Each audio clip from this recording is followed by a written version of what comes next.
యేసు నామమున కూర్చున్నాము తండ్రి. ఆమేన్. హల్లెలూయా, హల్లెలూయా. ఈ భాగంలో మనము గమనించినట్లయితే యాకోబు తిరిగి వచ్చినటువంటి కుమారులతో మాట్లాడుతున్నాడు. యోసేపు లేడు, ఇప్పుడు షిమ్యోను కూడా లేడు. షిమ్యోనును కూడా యోసేపు ఐగుప్తు దేశంలో ఉంచేసినట్లుగా మనం చూస్తూ ఉన్నాం. ఒక వ్యక్తి లేడు అన్న సంగతి చెప్తున్నాడు. రెండవ వ్యక్తిని మీరు అక్కడ ఉంచేశారు, ఇప్పుడు బెన్యామీనును కూడా తీసుకొని పోబోతున్నారు. నా అంశము లేక నా మాట ఇవన్నీ నాకు ప్రతికూలంగా ఉన్నాయి, ఇవన్నీ నాకు ప్రతికూలముగా ఉన్నవి. ఒకసారి ఇటు చూడండి, అయిపోయిందా? ఇవన్నీ నాకు, నీ కలిగే ప్రతి పరిస్థితులు కూడా నీవు అనుకుంటున్నావు ఇవన్నీ నాకు ప్రతికూలముగానే ఉన్నాయి. అవునా? ఏది చేస్తున్నప్పటికీ కూడా అన్నీ ప్రతికూలంగానే ఉంటున్నాయి. ఇది ఎవరు మాట్లాడుతున్నారు? యాకోబు మాట్లాడుతున్నటువంటి రీతి మనకు కనబడుతుంది. ప్రియమైన దేవుని బిడ్డారా, యాకోబు జీవితంలో ఎదురైన ప్రతి పరిస్థితులలో శరీర సంబంధిగా ఆలోచన చేస్తే ప్రతిదీ కూడా ప్రతికూలమే. దేవుని సంబంధిగా ఆలోచన చేస్తే ప్రతిదీ కూడా అనుకూలముగానే మార్చబడుతున్నాయి. దేవునికి స్తోత్రం కలుగునుగాక. ఇవన్నీ నాకు ఏమవుతున్నాయి? ప్రతికూలంగా తయారవుతున్నాయి. ఇప్పుడు దేవుని ఆరాధించాలా, దేవుని స్తుతించాలా, దేవుని నామాన్ని ఘనపరచాలా అనుకుని వచ్చేమో దేవుని యొక్క వాక్యం ఒక మాట చెప్పబడుతుంది. మొన్న కూడా యాకోబుని గురించి మాట్లాడుకున్నాం. పోయినసారి మాట్లాడుతున్న అన్ని విషయాల్లో మరలా ఈ వాక్యం మాట్లాడవచ్చు, కానీ వేరొక రీతిలో మనం వెళ్దాం. దేవునికి స్తోత్రం కలుగును గాక. హల్లెలూయా. మీరు నేను చదువుకోలేదు అనుకుంటారు, వాక్యం అనుకుంటారా? హల్లెలూయా. మరలా సిద్ధపడలేదు కావాలి అనుకుంటారు. అవునా? Yes or no? ఇంగ్లీషా తెలుగా? దేవునికి స్తోత్రం కలుగును గాక. అన్నీ నాకు ప్రతికూలమే. శరీర సంబంధంగా ఎంత దేవుణ్ణి ఆరాధిస్తున్నప్పటికీ కూడా ఒక మాట మనలో నుండి బయలుదేరుతుంది, ఇది నాకు ప్రతికూలంగా ఉంది, ఇది నాకు ప్రతికూలంగా ఉంది. నిజంగా అన్ని ప్రతికూలంగా ఉన్నవా అంటే, నిశ్చయముగా దేవుణ్ణి కలిగిన వారి పట్ల దేవుని ప్రణాళిక చొప్పున నడుస్తున్నప్పుడు దేవుని సంబంధి అయిన వాడికి అన్నీ కూడా ప్రతికూలమైన పరిస్థితులు ఎదురవుతాయి. దానిలో నుండి అనుకూలతగా మార్చబడుతూ ఉంటాం. దేవునికి స్తోత్రం. నమ్మిన వారందరం కూడా దేవుని స్తోత్రం చెప్పండి. హల్లెలూయా, హల్లెలూయా, హల్లెలూయా. వచ్చి పడిన దానికి ఒకటి ఉంటుంది, సంపాదించిన దానికి ఒకటి ఉంటుంది. అవునా? వచ్చి పడితే వేరు, సంపాదిస్తే దాని లెక్క వేరు ఉంటుంది. నిజంగా నీవు సంపాదించుకుంటే, ప్రతికూల పరిస్థితుల్లో నీవు సంపాదించుకుంటే, అనుకూలంగా మార్చుకుంటే దాని నుండి వచ్చే సంతోషమే వేరు కదా. హల్లెలూయా, హల్లెలూయా. ఈ వాక్యములో మనం గమనించినట్లయితే చాలా సంగతులు ఉన్నాయి. 31వ అధ్యాయం 1వ వచనం, 2వ వచనం, 7వ వచనాన్ని మనం చూస్తే ఆదికాండములోనే 31వ అధ్యాయం, లాబాను కుమారులు మన తండ్రికి కలిగినది యావత్తును యాకోబు తీసుకొని మన తండ్రికి కలిగిన దాని వలన ఈ యావదాస్తి సంపాదించునని చెప్పుకొనిన మాటలు యాకోబు వినెను. ఈ మాటలు ఎలా ఉన్నాయి? ఇప్పుడు యాకోబునకు ఈ మాటలు ఎలా ఉన్నాయి? ప్రతికూలమా, అనుకూలమా? చెప్పిన మాట ఒకటి మీ మైండ్లో ఉంచండి. ప్రతికూలమా, అనుకూలమా? ఎవరు వీరు? ఎవరు వీరు? హల్లెలూయా. తెలిస్తే గబగబా చెప్దాం. ఎవరు వీరు? లాబాను. దానికన్నా బామ్మర్దులు అని చెప్తే బాగోదా? చెప్తే బాగోదా? మీకు బాగలేదా? లాబాను కొడుకులంట. లాబాను కొడుకులంటే చాలా దూరం వెళ్తుంది. ఏమని చెప్పాలి? బామ్మర్దులు. దీనికి మళ్ళీ ఒక సామెత, ఒక సామెత. బామ్మర్దులు ఏం చేస్తారంట? ఎవరిదే? వాళ్ళ బతుకు కోరతారు. ఎవరు బతుకు కోరతారు? అదే అన్నారు ఇక్కడ. వాక్యమే చెప్పింది, నేను చెప్పానేంది? మా తండ్రిని ఆస్తిని మొత్తం తీసుకొని పోతున్నాడు. ఈ మాటలు ఎలా ఉన్నాయి? నిన్నకి మొన్నకి ఇవాళకి ప్రతికూలంగా అయిపోయింది. నిన్న మొన్న ఉన్నట్లు లేదు, నిన్న మొన్న ఉన్నట్లు లేదు. ఏమైపోతున్నాయి మాటలు? ప్రతికూలత. దేవునికి స్తోత్రం కలుగునుగా. నీకు ఎదురైన ప్రతికూలతే దేవుని మాట వినటానికి అనుకూలంగా మార్చబడి ఉన్నది. దేవునికి స్తోత్రం కలుగునుగాక. ఈ ప్రతికూలమైన మాట నీ చెవిన పడలేదు అనుకోండి, దేవుడు నిన్ను వెళ్ళు అన్న మాట నీకు వినపడదు.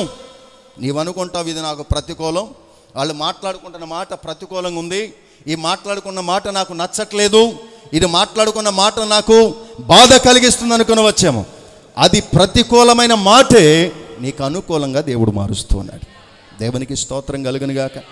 వాళ్ళు వీళ్ళు మాట్లాడుతున్నారని మనం అంటుంటాం కదండి.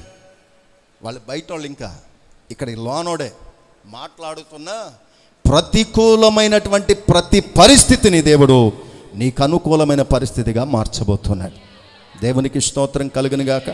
అక్కడ ఉన్నటువంటి ప్రతికూల పరిస్థితులను ఎరగట్లేదా? ఎరిగినటువంటి అనుభవాలు లేవా? నేను 20 సంవత్సరాలు ఉన్నాను, నీ తండ్రి 10 మార్లు జీతం మార్చాడు. ఇది ప్రతికూలమైన పరిస్థితి. దేవుడు మందలను అనుగ్రహించాడు, ఇది అనుకూలమైన పరిస్థితి. జీతం ఇస్తా, నెలకింత పెంచుకుంటా లేదా సంవత్సరానికి ఇంత పెంచుకుంటా పోయాడు అనుకోండి, 20 సంవత్సరాలు ఉన్న మంద కూడా ఉండేదిగా. దేవునికి స్తోత్రం చెప్పరు కదా. 20 సంవత్సరాలు చేసిన బోనస్ 1000 పెంచుకుంటా పోయినా 20 సంవత్సరాలకి 20,000 పెరిగింది అనుకుందాం. 20 సంవత్సరాల ఒంటలు, పశువులు, గొర్రెలు, మేకలు, దాసీలు, నీవు ప్రతికూలం అనుకుంటున్న మాట దేవుడు నీకు అనుకూలంగా మార్చలేదా? దేవునికి స్తోత్రం కలుగునుగాక. హల్లెలూయా, హల్లెలూయా, హల్లెలూయా. నీవు ఎక్కడ చిక్కబడుతున్నావు, ఎక్కడ ఆగిపోతున్నావు తెలుసా? ప్రతికూలమైన మాట వినబడినప్పుడు దానిలోనే గుంజుకుంటా ఉన్నావు, కానీ టెంట్ బీక్కొని రాలేకపోతున్నావు.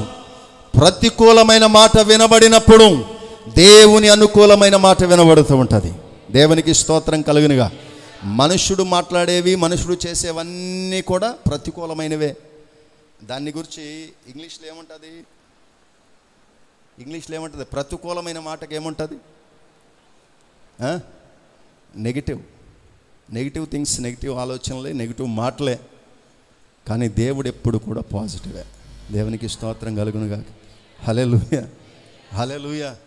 నా జీవితంలో ఏదైనా ఉన్నదంటే పాజిటివ్ ఒక రక్తం మాత్రమే అని దేవునికి స్తోత్రం కలుగు. నా గ్రూప్ మాత్రమే పాజిటివ్. అవునా? మాటలన్నీ కూడా ఎలా ఉంటాయి? జనాన్ని, ప్రజలు ఎలా ఉంటాయి? ఆ రక్తం మాత్రమే పాజిటివ్ ఉంటుంది, మాటలన్నీ నెగిటివే. రక్తానికి మాటకి సంబంధమే లేదు కదా. మనుషుడి మాటలన్నీ ఎలా ఉంటాయి? అన్నీ బ్లడ్ పాజిటివ్ అయినా మాట నెగిటివే. అన్నీ కూడా ప్రతికూలమైన పరిస్థితులే. 10 మార్లు జీతం మార్చాడు. ఇది నీకేమై ఉంది? శరీర సంబంధంగా ఆలోచిస్తే నాకు ప్రతికూలమే. దేవునికి స్తోత్రం కలుగునుగాక. ప్రతికూలమే. కానీ దేవుని యొక్క వాక్యం చెప్పబడుతుంది, దేవుడే చెప్తున్నటువంటి మాట. ఏ ఆలోచన వాళ్ళో దేవుడు ఇక్కడ యాకోబునకు అనుగ్రహించగా మందలు వృద్ధి అయిపోయి మందలతో బయలుదేరిన వాడిగా చూడగలుగుతున్నాం. దేవునికి స్తోత్రం కలుగునుగా. ఇవన్నీ నాకు ప్రతికూలంగా మార్చబడుతున్నాయి. ఏవి? యోసేపు లేడు, ఇప్పుడు షిమ్యోను లేడు, బెన్యామీను కూడా ఇప్పుడు నా దగ్గర లేకుండా పోనట్లుగా మీరు తీసుకొని పోబోతున్నారు. ఇవన్నీ నాకు ప్రతికూలంగా మార్చబడుతున్నాయి. ఎన్నో సంగతులు నీ జీవితంలో ప్రతికూలంగా మార్చబడుతున్నాయా? ఈ ఉదయము దేవునికి మాట చెప్పబడుతుంది, అన్నిటిని దేవుడు అనుకూలంగా మార్చబోతూ ఉన్నాడు. దేవునికి స్తోత్రం. నీ మాట, నీకు ఎదురైన పరిస్థితి మాత్రమే ప్రతికూలం. దేవుడు ఎప్పుడు కూడా అనుకూలమైన వాడే. హల్లెలూయా. దేవుడు ఎప్పుడు మన ప్రతికూలంగా నడవలే. ప్రతికూలంగా నడిస్తే అడుగు కూడా మనము వేయలేం. దేవునికి స్తోత్రం కలుగునుగా. దేవుడు మనకెప్పుడు కూడా అనుకూలమైనటువంటి వాడే. అంటే ఏ చేసిన అనుకూలం అనట్లేదు, దేవుడు అనుకూలమైనటువంటి కార్యములు చేయటానికి ఎప్పుడు సిద్ధపడినవాడు. దేవునికి స్తోత్రం కలుగునుగా. హల్లెలూయా. ఇవన్నీ నాకు ప్రతికూలం. ఎందుకంటే 3 బిడ్డలు కోల్పోతున్నారు. ఐగుప్తు దేశంలోనికి వెళ్ళినటువంటి వారు, ఒకడు షిమ్యోను పోయాడు, ఇప్పుడు తమ్ముడిని తీసుకొస్తేనే కానీ వాడిని వదలనంటున్నాడు, వీడిని కూడా తీసుకొని వెళతారా అని తన జీవితంలో వృద్ధాప్యంలో ఉండగా బాధపడుతూ భయపడుతున్నటువంటి సందర్భాలు ఇవన్నీ నాకేమై ఉన్నాయి? ప్రతికూలమైనవి. ఈ దినమును దేవుడు చెప్తున్నాడు ఒక మాట ద్వారా. 48వ అధ్యాయం 10వ వచనం. అదే ఆది కాండములో 48వ అధ్యాయం 10వ వచనం. ఇశ్రాయేలు కన్నులు వృద్ధాప్యం వలన మందముగా ఉండెను కనుక అతడు చూడలేకపోయాను. యోసేపు వారిని అతని దగ్గరకు తీసుకుని వచ్చినప్పుడు అతడు వారిని ముద్దు పెట్టుకొని కౌగిలించుకొనెను. ఇశ్రాయేలు యోసేపుతో, నీ ముఖము చూచెదనని నేను అనుకోనలేదు కానీ, నీ ముఖాన్ని చూచెదనని నేను అనుకోనలేదు గాని, నీ సంతానమును దేవుడు నాకు ఏం చేశాడు? దేవునికి స్తోత్రము కలుగునుగా. నీ సంతానమును దేవుడు నాకు కనబరుచి ఉన్నాడు. దేవునికి స్తోత్రము కలుగునుగాక. హల్లెలూయా, హల్లెలూయా. ఇవన్నీ నాకు ఏమైనాయి? ఇవన్నీ నాకు, మొదట చదివిన మాట గుర్తుపెట్టి, ఇవన్నీ నాకు ప్రతికూలమై ఉన్నాయి. ఎవరి గురించి మాట్లాడాడు? ఏ పేర్ల గురించి మాట్లాడాడు? యోసేపును గురించి, షిమ్యోనును గురించి, బెన్యామీనును గురించి మాట్లాడాడు. ఇప్పుడు దేవుడు వారి ముగ్గురిని చూపించాడు. దేవునికి స్తోత్రం చెప్పండి. ఏది ప్రతికూలం అనుకొని పేర్లెత్తి చెప్పాడో ఆ ముగ్గురిని దేవుడు సజీవులుగా ఉంచాడు. అనుకూలమా, ప్రతికూలమా? మానవుని యొక్క జీవితాల్లో మనకు ఎదురైన పరిస్థితులలో, ప్రతి పరిస్థితుల్లో కూడా ప్రతికూలం అనుకుంటుంటాం. నిజముగా దేవుడు నీ కొరకు సిద్ధపరిచింది అనుకూలమైందే. తన బిడ్డల కొరకు సిద్ధపరిచింది అనుకూలమైందే. ఈ మాట అంటున్నాడు చూడండి, నేను నిన్ను చూస్తానని అనుకోనలేదు కానీ నీ సంతానమును కూడా దేవుడు నాకు చూపించాడు.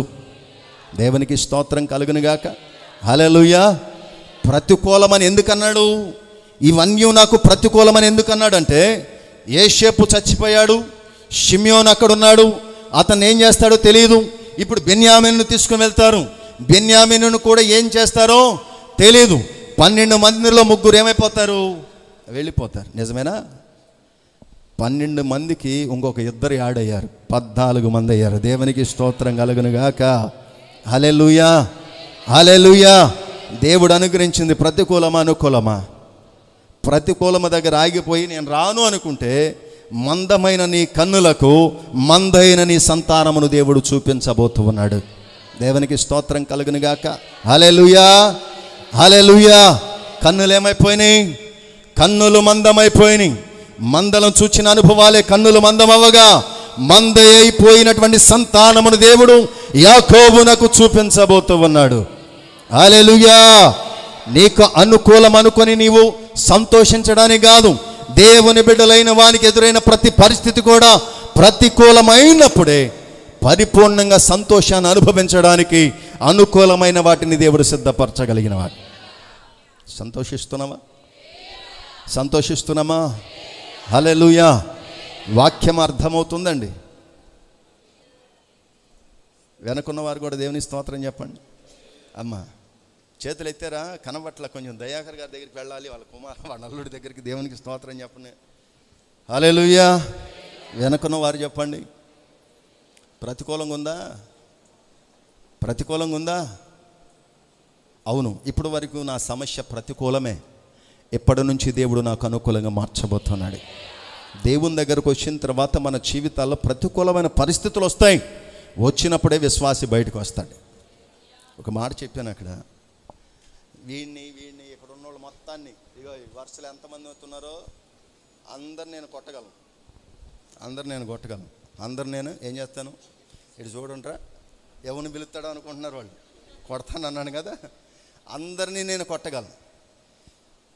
వీళ్ళు ఎంతమంది ఉన్నారు? ఒక 10 మంది ఉన్నారు. ఇప్పుడు 300-400 మీద నా మీదే పడతారు. వెళ్ళిన దగ్గర నుంచి పిల్లల్ని చేసి కొట్టాడు. అదే ఇంకో వరుస తర్వాత వాళ్ళు ఉన్నారు. రాము, సంఘ పెద్ద గారు, రాజేంద్ర, బలాద్యులు, లేకపోతే అక్కడ రాజు, నాకన్నా హైట్ ఉన్నాడు. ఇలాంటి వాళ్ళని కొట్టాను అనుకోండి, నా పవర్ ఏందో బయటకు వస్తుంది. వీళ్ళ మీద చూపిస్తే నా పవర్ ఏమవుతుంది? ప్రతికూలమైన పరిస్థితుల మీద పోరాడితే విశ్వాస యొక్క పవర్ బయటకు వస్తుంది.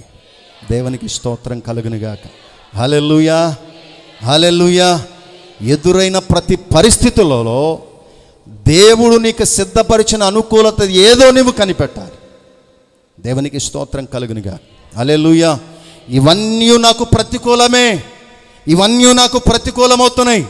దేవుని యొక్క వాక్యము చివరికి వెళుతున్నప్పటికీ ఈ ప్రతికూలతను దాటుకొని వెళ్ళగలిగితే అనుకూలత ఉంది కదా. ఇదే దేవుడు సిద్ధపరిచాడు. నేను చూస్తానని అనుకోలేదు. ఇదే నోరు కదా మాట్లాడింది. ఏమని? ఇవన్నీ నాకు ప్రతికూలం. ఇదే నోరు ఏమని మాట్లాడుతుంది? ఇదే నోరు ఏం మాట్లాడింది? నేను నిన్నే చూస్తాను అనుకోలేదు, కానీ నీ సంతానాన్ని కూడా దేవుడు నాకు చూపించాడు. నీ నోరే మాట్లాడునట్లుగా దేవుడు చేయబోతున్నాడు. హల్లెలూయా, హల్లెలూయా. దేవుని యొక్క వాక్యమదే, దేవుని యొక్క వాక్యమదే. విశ్వసించిన మన జీవితాల్లో దేవునిలో నీవు నడుస్తున్నప్పుడు ఎదురయ్యే నీ ప్రతి అడుగులో కూడా ప్రతికూలత వస్తుంది. నిజమైన క్రైస్తవానికి, నిజమైన క్రైస్తవ జీవితానికి ప్రతిదీ కూడా ప్రతికూలతే. అనుకూలత వస్తే దేవుణ్ణి గణపరచలేవు కదా. అనుకూలత ఉంటే దేవుని గురించి మాట్లాడలేము కదా. ప్రతికూలమైన పరిస్థితి వస్తేనే దేవుని గురించి మాట్లాడగలవు, ప్రార్థించగలవు. దేవునికి స్తోత్రం. హల్లెలూయా, హల్లెలూయా. ఎదురైన ప్రతి పరిస్థితులలో ఇక్కడ యాకోబు మాట్లాడుతున్నాడు, ఇవన్నీ నాకు ప్రతికూలము. దేన్ని గురించి అయితే ప్రతికూలం అనుకున్నానో అవన్నీ నాకు దేవుడు అనుకూలంగా మార్చాడు. దేవునికి స్తోత్రం కలుగును గాక.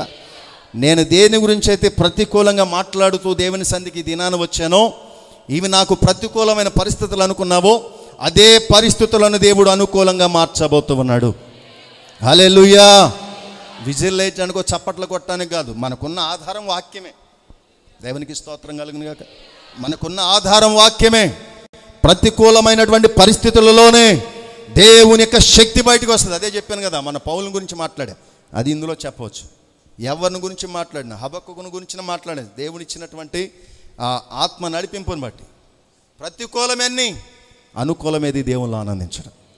దేవునికి స్తోత్రం కలుగును గాక. అనుకూలము దేవునిలో ఆనందించడం. నీ కొరకు అనుకూలత లేదు అనుకొనవద్దు. దేవుడు నీకు అనుకూలపరచగలిగిన వాడే. హల్లెలూయా. ఇది అది అని నీవేది అనుకొనవద్దు, ఇది అది అని నేను కూడా చెప్పవద్దు. ఎందుకంటే ప్రతి మనిషినికి ఒక ప్రతికూలత ఎదురవుతూ ఉంటుంది. అది నీ శక్తి మీద, నీ ప్రార్థన జీవితం మీద ఆధారపడి ఉంటుంది. దాన్నంతా దేవుడు అనుకూలంగా మార్చగలిగిన వాడే. హల్లెలూయా, హల్లెలూయా. ఆశలు వదిలినటువంటి స్థితి, ఆశలు వదిలినటువంటి స్థితి, యోసేపును గురించి ఆలోచన లేనటువంటి స్థితి, ఇది ఎప్పటికీ ప్రతికూలమే. యాకోబునకి ఇది ఎప్పటికీ ప్రతికూలమే. ఎందుకంటే షిమ్యోనునన్న అక్కడ అప్పచెప్పారంతే, అక్కడ యోసేపు ఉన్నాడన్న సంగతి తెలియదు కదా. ఈ మాట ఎప్పటికీ యాకోబునకు ప్రతికూలమే. అది ఎవరు కూడా పోర్చలేడు కదా. అంతకన్నా గొప్ప సమస్య. అర్థమైందా? నేను చెప్పిన కాన్సెప్ట్ మీకు అర్థం కాలేదేమో. వివరించడానికి నేనేమి బాధపడను, వివరించడానికి సమయం అయిపోతుందేమో అనుకుని ఒక్క మాట అయినా మనం వినాలి కదా. చనిపోయాడు అనుకున్నది, ఇక ఏంటి తన జీవితంలో ఆ పేరుకి ఇక కార్యరూపము లేదు, తనలో పేరు మాత్రమే ఉంది. ఎందుకంటే ఆయన పెట్టాడు గనక యోసేపు అను పేరు మాత్రమే ఉన్నది. మనిషి తన జీవితంలో చనిపోయిన అనుభవం ఇక ప్రతికూలతే ఎప్పటికీ. అది ఎప్పటికీ కూడా ప్రతికూలతే. అలాంటి వాడికి యోసేపును చూపగా నీకు ప్రతికూలం అనుకొని నిర్జీవమై ఉన్నాయి, చచ్చిపోయినవి అనుకుంటున్నప్పుడు దేవుడు జీవాన్ని కలిగించలేడా?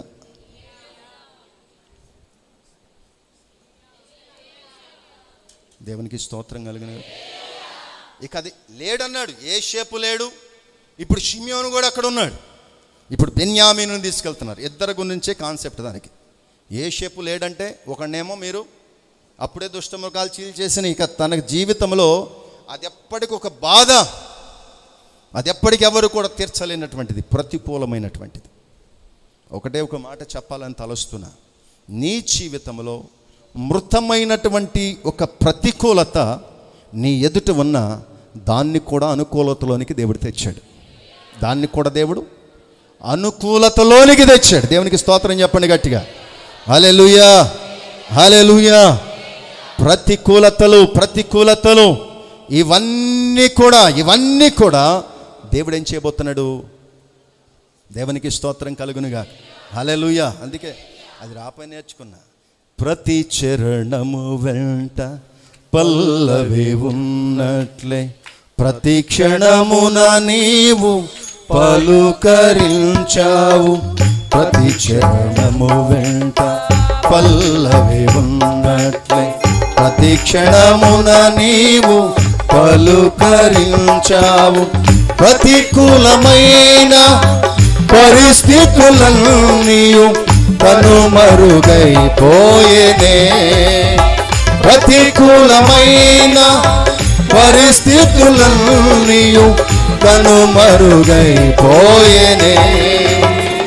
నీ కృపా నిత్యముండును, నీ కృపా నిత్య జీవము, నీ కృపా వివరింప నా తరమా యేసయ్యా.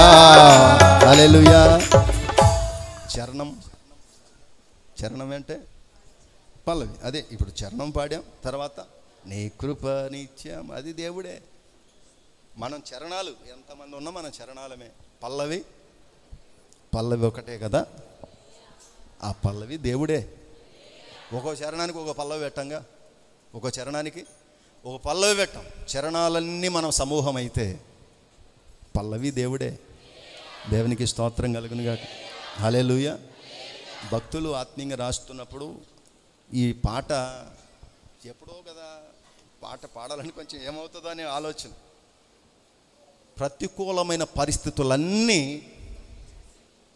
కనుమరుగైపోతున్నాయంట. దేవునికి స్తోత్రం కలుగునుగాక. కనుమరుగైపోతున్నాయి. ఇక కనబడనీయడు దేవుడు. దేవునికి స్తోత్రం కలుగునుగాక. హల్లెలూయా. హల్లెలూయా.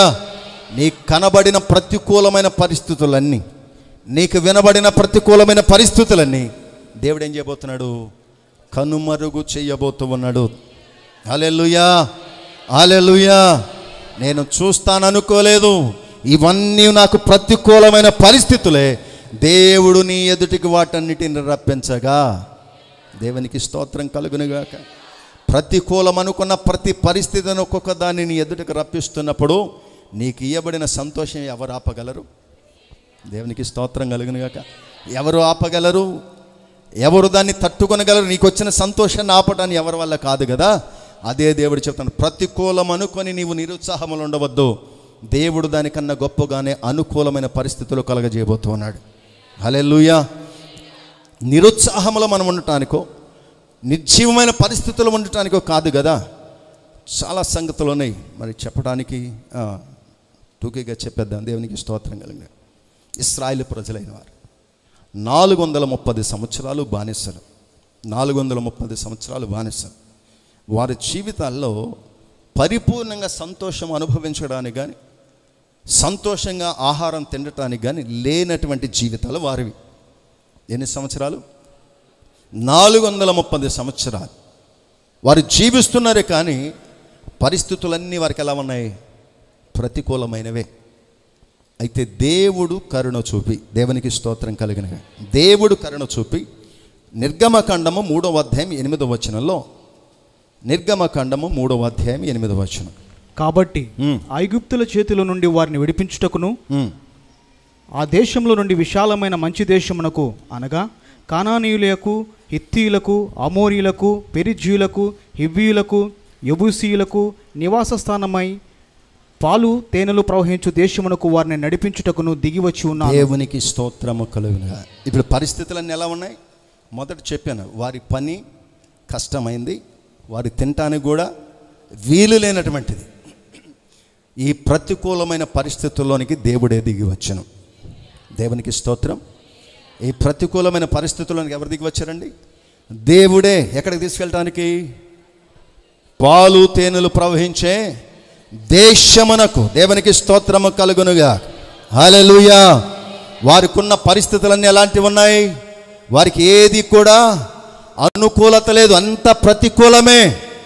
వారు ఏది తమ ఆలోచనలు బట్టి చేయటానికి వీలు లేదు. తన ఉద్దేశాలు ఏది నెరవేర్చుకోవడానికి వీల్లేదు. తన ఆలోచనలు బట్టి, తన కోరికలను బట్టి తినటానికి కూడా లేనటువంటి స్థితి. ఇవన్నీ కూడా ఇశ్రాయేలు ప్రజలకు ప్రతికూలంగా కనబడగా ఇందులో దేవుడే దిగి వచ్చెను. దేవునికి స్తోత్రం కలుగునుగాక. హల్లెలూయా. పాలు తేనెలు ప్రవహించే దేశానికి నేను వారిని నడిపించడానికే నేను దిగి వచ్చా. హల్లెలూయా. నేను దిగి వచ్చాను. ఇప్పుడు పరిస్థితులు ఎలా ఉన్నాయి? పరిస్థితులు ఎలా ఉన్నాయి?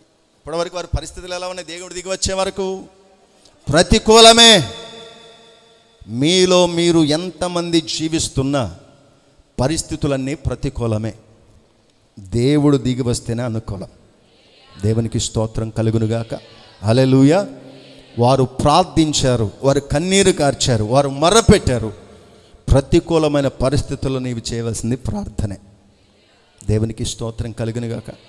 ఎదురవుతుంటాయి. ఇశ్రాయేలు ప్రజలైన వారిని దేవుడు నడిపిస్తూ తీసుకొని వెళుతూ ఉన్నాడు.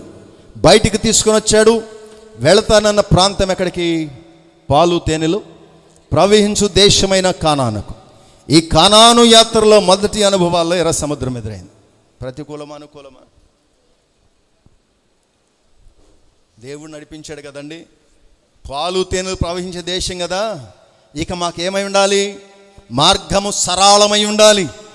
సరళం అనుకుంటున్న పరిస్థితిలో మొదటి అనుభవాలు, అన్ని అనుభవాలు చెప్పను, కొన్ని చెప్తాను. మొదటి అనుభవాల్లోనే వీరికి ఏం కనబడిందంటే ఎర్ర సముద్రం ఎదురైంది. వీరు అనుకుంటున్నారు కదా ప్రతికూలతలోనికి వెళ్ళాలనుకుంటున్నారే కానీ అనుకూలత వైపు నడవటానికి ఇష్టపడట్లే.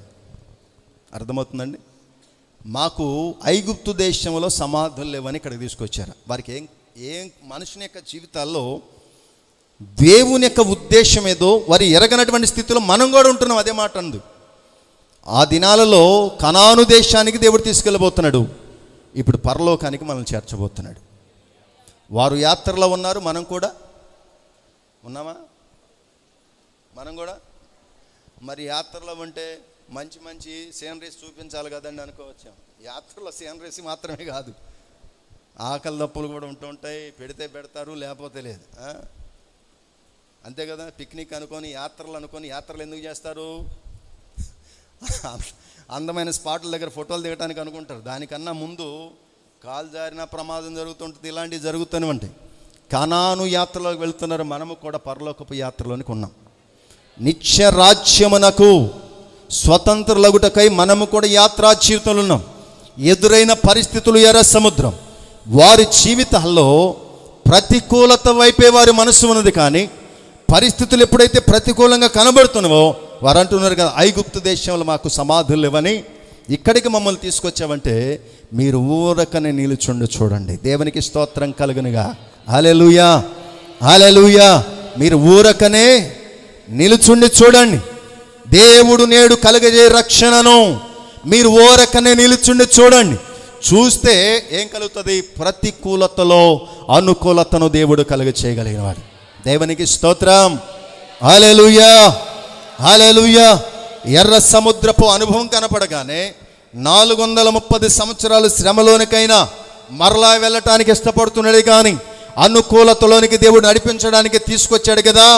దేవుడే మన కొరకు దిగి వచ్చాడనే సంగతి మనిషికి లేక మనసుకు అర్థం కానటువంటి స్థితిలో ఉంటున్నారు. ఇదే మన జీవితంలో ఒక నిర్ణయం తీసుకోవాల్సింది. నీవు వెళుతున్న యాత్ర నీవు వండ అవసరం లేదు, పండించాల్సిన అవసరం లేదు. దేవునికి స్తోత్రం కలుగునుగాక. హల్లెలూయా. అది ఎలాంటిదంటే పాలు తేనెలు ప్రవహించే దేశం. నీరు పెట్టి పాదులకు నీళ్లు పెట్టాల్సిన పని కూడా లేదు. అది ఆకాశ వర్ష జాలమును త్రాగుతుంటుంది. దేవునికి స్తోత్రం కలుగునుగా. ఆ దేశంలోనికి నేను ప్రవేశపెడతానన్నప్పుడు అది అనుకూలమైన దేశముగా దేవుడు మాట్లాడాడు. దీని కొరకు ముందు ఏమవుతాయి? ప్రతికూలతలు ఎదురవుతాయి. నీవు నిలబడే స్థితిలో ఉండాలి. దేవునికి స్తోత్రం కలుగునుగా. ఎర్ర సముద్రం ఎదురైంది. నీకు ఒక సంగతి మానవుని యొక్క జీవితంలో లేక విశ్వాస జీవితంలో మనము ఎరిగి ఉండవలసిన సంగతి ఒకటి ఉన్నది. ఇక్కడ ఎన్నో మార్లు ఎర్ర సముద్రం గురించి మాట్లాడుతున్నాం, ఐగుప్తు సేనల గురించి మాట్లాడుతున్నాం. ఆ ఐగుప్తులు ఎర్ర సముద్రం ఈ రెండు కనబడుతున్నాయి సమస్యలుగా. ఇశ్రాయేలు ప్రజల్లో నీవెందుకు పెట్టుకోవు అక్కడ పేరు నీదిగా? నీ ముందు ఎర్ర సముద్రం ఉంది, వెనక ఫరో సైన్యం. దేవునికి స్తోత్రం కలుగునుగా. అంతటి సమస్యలుగా నీకు కనబడుతున్నవన్నిటిని కూడా దేవుడు ఏం చేయబోతున్నాడంటే ఒకటి మార్గం, ఒకటి మరుగబోతుంది. దేవునికి స్తోత్రం కలుగునుగా. హల్లెలూయా, హల్లెలూయా, హల్లెలూయా, హల్లెలూయా. నీ కన్నులకు కనబడని మార్గము ఎర్ర సముద్రంలో ఉంది. నీ కన్నులకు కనబడిన ఫరో సైన్యం మరుగైపోబోతుంది. దేవునికి స్తోత్రం కలిగిన. అర్థమైందండి? రెండు నీకేంటి ఇప్పుడు? రెండు నీకేంటి? చెప్పిన వాక్యం ఏంటి? మరి మాట్లాడరేంటి? దేవునికి స్తోత్రం కలుగునుగా. ఎర్ర సముద్రం ఒకటి ప్రతికూలం, ఫరో సైన్యం ప్రతికూలం. దేవుడు ఎర్ర సముద్రంలో నీకు మరుగైన మార్గాన్ని తెరిచాడు, నీకు కనబడుతున్న దాన్ని మరుగు చేశాడు. ఇక దేవునికి స్తోత్రం కలుగునుగా. ఒక్క దెబ్బతో రెండు పెట్టలు అంటారు కదా. మీరు ఉపమానాలు ఉదాహరణలు ఇవన్నీ నేను చెప్పను, ఎందుకంటే ఇది ఆ ఒక్క మాట వేరేది వాడవచ్చు, కాకపోతే మీకు అర్థం అవ్వాలి కదా. అదైతే బాగా అందరు కూడా యాడిస్తారు, అందరూ కూడా కోల్గేట్ యాడిస్తారు, వాడినా వాడపోయినా. అందరూ పళ్ళు తీసి బయటికి నవ్వేస్తూ ఉంటాం ఏది ఈ ఉపమానం చెప్తే. ఒక దెబ్బకు రెండు పెట్టలని మనం మాట్లాడితే నీకు ఏది మరుగైందో తెలుసా? ప్రతికూలతలో ఎర్ర సముద్రంలో మార్గం మరుగైంది. నీకు మరుగు కానటువంటి స్థితి ఏదైనా ఉన్నదంటే వెనక కనబడుతుంది, దాన్ని కూడా ఒకే సందర్భంలో మరుగు చేయబోతూ ఉన్నాడు. ఇవి రెండు కదా నీకు ప్రతికూలతలు, ఇవి రెండు నీకు. ఇప్పుడు దేవుడు ఏం చేయబోతున్నాడు? మీరే చెప్పండి. అంశం ఏదో అర్థం అవ్వాలని మాట్లాడుతున్నా. నీకు 2 కాదు 3 కాదు 4 సమస్యలు కావచ్చు, ఇవి నీకు ప్రతికూలం. వీటన్నిటిని దేవుడు ఏం చేయబోతున్నాడు? నాకు అనుకోరే, నా దేవుడు నాకు అనుకూలంగా మార్చబోతూ ఉన్నాడు. హల్లెలూయా, హల్లెలూయా. ఎర్ర సముద్రం ఎదురుగా కనబడుతుంది. ఫరో లాంటి సమస్య, అది గొప్పదైనటువంటి సమస్య నా వెనక నన్ను తరుముతూ ఉండగా దేవుడు దీన్ని మరుగు చేయబోతున్నాడు నా కన్నులకు. ఏది నాకు మరుగై ఉన్నదో, ఏది నాకు సమస్యగా కనబడుతుందో, వీటన్నిటి విషయాల్లో దేవునికి కార్యము జరగబోతుంది. ప్రతికూలమైన పరిస్థితులన్నీ కనుమరుగైపోయేనే. హల్లెలూయా. ఏం చేయబోతున్నాడు? వాటన్నిటినీ కనుమరుగు చేయబోతున్నాడు. ఎందుకంటే నీ ముందు కనాను ఉన్నది. దేవునికి స్తోత్రం కలుగునుగాక. కనానులో నివసించే జనానికి కాదు, కనాను నివాసులకు కాదది, దేవుని ప్రజలైన వారికి ముందుగా సిద్ధపరుస్తున్నటువంటి కనాను దేశం. అది పాలు తేనెలు ప్రవహించే దేశం. అది ఇవ్వబోతుండగా నీవు దాని మీద దృష్టి పెట్టగలిగితే ఈ ప్రతికూలమైన పరిస్థితులు ఏవి కూడా నిన్ను భయపెట్టజాలవు. హల్లెలూయా, హల్లెలూయా, హల్లెలూయా. మారా అనుభవం కనబడుతుంటుంది, చేదైన అనుభవాలు మనలో కనబడుతుంటాయి, చేదైన పరిస్థితులు కనబడుతుంటాయి. ఇన్ని చేసిన దేవుడు మధురంగా మార్చలేడా? దేవునికి స్తోత్రం కలుగునుగాక. మధురంగా మార్చలేడా? నా పరిస్థితులు ఎప్పుడు కూడా చేదైనవి, కష్టమైనవి, శ్రమ కలిగించేవి, ఇవన్నీ కూడా ఇబ్బంది కలిగించేవి అనుకుంటున్నావేమో. దేవుని యొక్క వాక్యం కొమ్మ వేయగా మారా మధురం. దేవునికి స్తోత్రం కలిగి. హల్లెలూయా, హల్లెలూయా, హల్లెలూయా, హల్లెలూయా, హల్లెలూయా. ఎన్ని పాటలు ఉన్నాయి మారా అనుభవం మీద, ఎన్ని పాటలు ఉన్నాయి. దేవునికి స్తోత్రం కలిగిన గాక. హల్లెలూయా. ఉన్నాయా? ఒక వచనం అందుకోండి మరి. మారా వంటి నా జీవితాన్ని మధురముగా మార్చి ఘనపరచిన. ఆపండి. మారా వంటి దేవునికి స్తోత్రం కలిగిన గాక. నీ వెళుతుంది కనానుకు. మారా లాంటి చేదైన అనుభవాలు, ప్రతికూలతలు నీకు ఉన్నా దేవుడు మధురంగా మార్చగలిగినాడు. దేవునికి స్తోత్రం కలుగును గాక. హల్లెలూయా. పాలు తేనెలు దీనికి దానికి సెట్ అవ్వదు కదా. తేనెకి చేదుకి సెట్ అవ్వదు. మీకు అర్థమవుతుందా? తేనెకి చేదుకి సెట్ అవ్వదు. దేవునికి స్తోత్రం కలుగును గాక. వేప చెట్టుకే తేనె పెడుతుంది కానీ తేనె మధురంగా ఉంటుంది, కొమ్మ మాత్రమే చేదుగా ఉంటుంది. అవునా? కొత్తగా ఏమని చెప్పానా? చెత్తగా చెప్పానా? ఏదోటి చెప్తే వాళ్ళు చూసుకొని వీళ్ళు చూసుకొని దేవునికి స్తోత్రం. హల్లెలూయా, హల్లెలూయా. అవునా? నేను చేదైన అనుభవాలు ఉంటే మధురమైనటువంటి తేనె, పాలు తేనెలు ప్రవహించే దేశంలోకి వెళ్ళే స్థితి నాది కాదు. అందుకే ప్రతికూలమైన పరిస్థితులు నీకు ఎదురవుతున్నా అనుకూలంగా మార్చి మధురముగా మార్చే తీసుకొని వెళ్ళగలిగిన వాడు. దేవునికి స్తోత్రం కలుగునుగా. గట్టిగా హల్లెలూయా. నాకు కూడా తల ఒక మైక్ ఇచ్చామనుకో, నీకన్నా గట్టిగా మాట్లాడిన వాళ్ళు చాలామంది ఉన్నారు. దేవునికి స్తోత్రం కలుగునుగా. ఆ అవకాశం నీకు వస్తుంది, దేవుడు నీకు ఇవ్వగలిగిన వాడే. నువ్వు లేస్తే మాట్లాడటానికి సిద్ధపడితే దేవుడు ఇవ్వగలిగిన వాడే. దేవునికి స్తోత్రం కలుగునుగా. హల్లెలూయా. అర్థమైందండి? ఈ మారా అనుభవం ఎక్కడికి వెళ్ళకూడదు? మారా అనుభవం ఎక్కడికి వెళ్ళకూడదు? దేవునికి స్తోత్రం కలుగునుగా. నేను ముగించడం మంచిది అనుకుంటా, ఎందుకు ఇప్పుడు దాకా మర్యాదగా ఉన్నారు మీరు. దేవునికి స్తోత్రం కలుగునుగా. నేను వెళ్ళవలసింది ఎక్కడికి? పాలు తేనెలు అంటే మధురమైనటువంటి పరిస్థితులకు వెళుతున్నా. ఈ పరిస్థితులకు వెళుతున్నప్పుడు మారా అనుభవం, చేదైన అనుభవం, నేను వెళ్ళినా ఉపయోగం ఏముంది? లేదు కదా. ఇప్పుడు పరిస్థితి చేదైన అనుభవం ఎదురైంది ప్రతికూలంగా. నీవు దేవుని యొక్క ఉద్దేశాన్ని తెలుసుకుంటే ఇది మార్చిన తర్వాతే దేవుడు తీసుకెళ్తాడు. దేవునికి స్తోత్రం కలుగునుగా. ఇది మార్చిన తర్వాతే, లేకపోతే ఎందుకు నేను తీసుకురావటం 430 సంవత్సరాల బానిసల్లో నుండి? నీవు అనుకుంటున్నావంతే, అయ్యో మాకిక్కడ ఏమి లేవు, నీళ్లు లేవు, చేదైన అనుభవం. ఈ అనుభవంలో ఉంచడానికి, ప్రతికూలమైన పరిస్థితుల్లో ఉండటానికి దేవుడు నిన్ను పిలవలే. ఈ చేదైన దాన్ని మధురముగా మార్చి, దేవునికి స్తోత్రము కలుగునుగా. మారాంటి నా జీవితాన్ని మధురముగా మార్చి ఘనపరచినావు. మారావంటి నా జీవితాన్ని మధురముగా మార్చి ఘనపరచినావు. నా ప్రేమ చేత కాదు, నీవే నన్ను ప్రేమించి.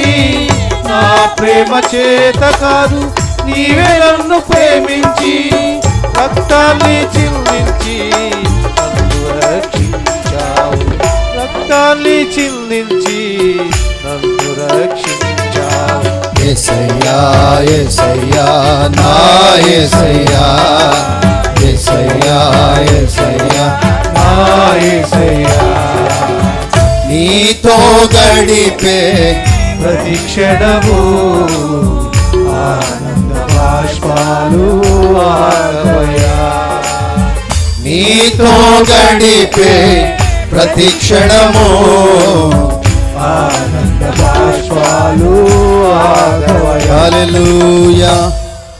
ముగించేద్దాం. చాలా విషయాలు ఉన్నాయి. దేవుని చిత్తం అయితే మరలా మాట్లాడుకుందాం. ఒక కొమ్మగా వేయబడగా ఆ నీరేమైందంట? ప్రతికూలమైనదంతా అనుకూలంగా మార్చబడింది. యెషయా గ్రంథము 53వ అధ్యాయంలో లేత మొక్క వలె ప్రభువు అన్నాడు. లేత మొక్క వలె ఆయన మన ఎదుట పెరిగెను. ఈ మొక్కే ప్రభుని యేసుక్రీస్తు వారు, ఈ కొమ్మే ప్రభుని యేసుక్రీస్తు వారు. ఇది మనలోనికి వస్తే మన ప్రతికూలతలన్నీ అనుకూలంగా మార్చబడతాయి. చేదైన ప్రతి పరిస్థితి మధురముగా మార్చబోతూ ఉన్నాడు. దేవునికి స్తోత్రం కలుగునుగాక. హల్లెలూయా, హల్లెలూయా. ఎన్ని ప్రతికూలతలు ఉన్నాయో ఒక మాట చెప్తాను. ఇవాళ వాక్యం రాసుకున్న డైరీలో నీ ప్రతికూలతలు ఏందో పక్కన వాళ్ళకు చూపించవద్దు కానీ రాసుకోండి. దాని మీదే ప్రార్థించండి. నిన్ను దేవుడు తన రాజ్యానికి తీసుకువెళ్తాడని నిశ్చయమైతే నిశ్చయముగా ఈ ప్రతికూలతల్లో మాత్రం దేవుడు నిన్ను వదలడు. దేవునికి స్తోత్రం కలుగునుగాక. దేవుడిని నీ ప్రతికూలతల్లో వదలడం. ఎందుకంటే నిన్ను పిలిచింది తన రాజ్య వారసులుగా చేయట కొరకే. దేవునికి స్తోత్రం కలుగునుగాక. ఆ కృప దేవుడు మనందరికి దయచునుగాక. దేవుడు తన మాట దీవించునుగాక. హల్లెలూయా. సమయం ఎక్కువైంది అనుకుంటాను. దయతో అందరూ కూడా ప్రార్థన చేయండి. మన్నిస్తారా, మన్నించమని చెప్తారు అనుకుంటున్నారు కదా. దేవునికి స్తోత్రం, దేవునికి స్తోత్రం కాదు. హల్లెలూయా. 3 గంటలు 4 గంటలు ఉంటే కానీ వాక్యం అవదు. 30 గంట వినటానికి ఏమండే. దేవునికి స్తోత్రం కలుగునుగాక. నిలబడి 10 నుంచి నిలబడి ఇప్పుడు ఎంత అయింది? ఎవడి కోసం నిలబడతా అని మీరు అనొచ్చు. అది నాకు కూడా వినపడుతుంది. అంటే మనసులో ఉన్న మాట వినపడుతుంది మనిషిని కాబట్టి. దేవునికి స్తోత్రం కలుగును గాక. ఏదైనా నేను దేవుని మాటే తీసుకుంటాను మీ మాట లెక్కలోనికి. దేవునికి స్తోత్రం కలుగును గాక. హల్లెలూయా, హల్లెలూయా. ఎంతసేపు నిలబడినా ఏం చెప్పినా మన ప్రతికూలతలన్నీ మార్చాలనే దేవుని యొక్క ఉద్దేశం. హల్లెలూయా, గట్టిగా హల్లెలూయా. నా ప్రతికూలతలన్నీ దేవుడు అనుకూలపరుచునుగాక. ఆమేన్, ఆమేన్. తల్ల వంచండి. మంచిది. రేపు 1 తారీఖు అక్కడ ప్రార్థన కూడుకుంది. 2వ తారీఖు కూడా చెప్పారనుకుంటాను ప్రార్థన కూడుకుంది. అదేవిధంగా 4వ తారీఖు శుక్రవారం కూడా అక్కడ విద్యానగర్లో కోటేశ్వర గారు సంఘంలో ఏర్పాటు చేస్తున్నారు ప్రార్థన కూడిక రాత్రి. ఆదివారం పాలిటెక్నిక్ కాలేజ్ దగ్గర నల్లపాడు అక్కడ ఆదివారం రాత్రి. ఇవన్నీ కూడా ప్రార్థన ఏడన్నా చెప్పారు ఎవరన్నా? ఈ డేట్లు ఎవరు చెప్పలేదు. ప్రార్థన కూడికలోనే ప్రార్థన చేయండి. వాళ్ళు సాక్ష్యం ఇస్తారన్నారు కానీ మీకు సమయం ఉండదండి, నేనే తీసుకుంటా, మళ్ళీ ఆడదాకా వచ్చేందుకులే నేనే చెప్తా ఒక మాట అన్నా. దేవునికి స్తోత్రం. అవునండి, దేవునికి స్తోత్రం కలుగును గాక. హల్లెలూయా. తల్ల వంచండి, ప్రార్థన చేద్దాం.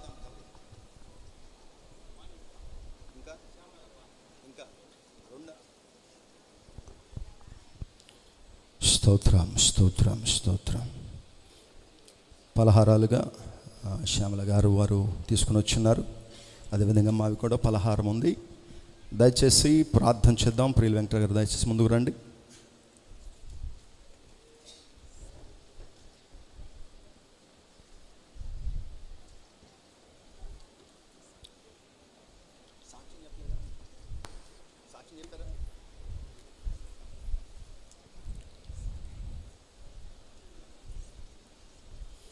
సంజీనగర్ 1వ లైన్లో 4వ వార్డు రోడ్డు ప్రార్థన కూడిక రమణ వాళ్ళ ఇంటి దగ్గర సహోదరి వారు మధ్యాహ్నం బుధవారం మధ్యాహ్నం ప్రార్థన కూడిక. దయచేసి ఆ ప్రార్థన కూడిక గురించి కూడా అందరూ పాల్గొనాలి. వీటన్నిటి కొరకై ప్రార్థించండి.